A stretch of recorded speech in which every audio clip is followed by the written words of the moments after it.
yig'ilish o'tkazamiz. Kimlar masalan bundan bo'lsa eshitamiz. Shuning uchun hozir qisqa qilib bitta mahallada shu bo'ladigan ishlarni, ya'ni kredit hisobidan bo'ladimi yo boshqa yo'nalishdan bo'ladimi, qisqacha tushuntirib o'tib ketaman tadbirkorlik qilishlarni. Bizda asosan mahalla kesimida fuqarolar ko'proq ishlaydi. Uyda dehqonchilik qiladi, ishlab chiqarish qiladi, yo chorvachilik qiladi, sun'iy nimadir ish qiladi, kichkina. Oilaviy tadbirkorlik qilish.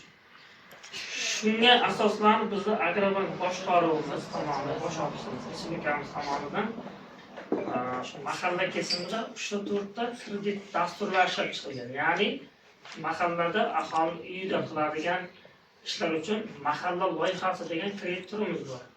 Bu maksimal 50 milliongacha sug'urta va shaxs kafillik ishlaydigan bir daromad qiladigan fuqaroning kafilligi bilan beriladigan kredit turi mahalla loyihasi 5 yil muddatga beriladi.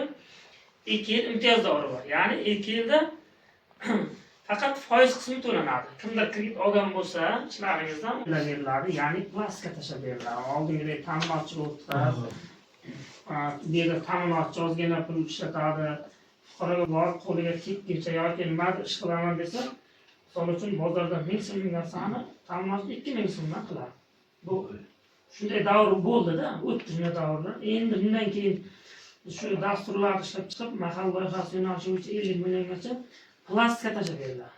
Plastikka tashlab beriladi. Keyin oilaviy tadbirkorlikdan oldin kredit berilsa, birinchi ta'minotchi qurib, tayyorlab bergandan keyin borib rasmga tushiriladi, monitoring qilinadi. Shuning uchun hozir biznesga birinchi qadam degan dasturimiz bor. Bu 12 milliongacha beriladi. Bunda ham kafillik shart emas bunda. Bunda sug'urta kafilligi o'zi bo'ladi. 12 million keyin plastikka tushiriladi. Bu 4 yil muddatga beriladi, 6 yil imtiyoz davri bor. 6 oy foiz to'lanadi, 7-oyda asosiy qarz va foizni qo'shib to'laydi. Kimga ma'qul bo'lsa 12 milliongacha sug'urta bilan, kimga ma'qul bo'lmasa, ko'proq kerak bo'lsa 50 milliongacha mahalla dasturlarimizda kredit bor. Bugungi kunda. Bular hammasi plastikka tashlab beriladi. Bundan tashqari yana prezidentimizda 312 sonli qarori bilan beriladigan kreditimiz bor. Ya'ni bunda mahallada tadbirkorlik qiladigan